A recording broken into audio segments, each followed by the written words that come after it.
how to redeem and use your Tango gift card online. Hi everyone, welcome back to our channel. In this video, I'm going to walk you through the steps on how you can redeem and use your Tango gift card online. In order to use or redeem your gift card, you need to open up your web browser, and then on the search box, you need to type in the link that is www.tangocard.com/redeem. And I'll make sure to leave the link on my description box below. After you type in the link, you'll be taken to the official site, and on this interface you need to slightly scroll down, and right in between you'll be able to see a list of options, and right at the bottom you'll be able to see an option as redeem a Tango card.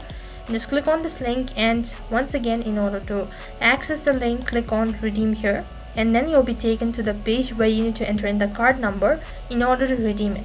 So first thing you can see in the right hand side corner, you need to enter in your Tango gift card number, and you also need to enter in the PIN associated with your Tango gift card. After you enter in the card number, click on I'm not a robot and mark on this button and click on activate, which is right at the bottom. If the provided information is correct, then you've successfully redeemed or used your Tango gift card. In this way you can redeem your Tango card online.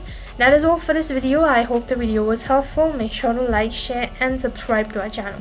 Thank you for watching.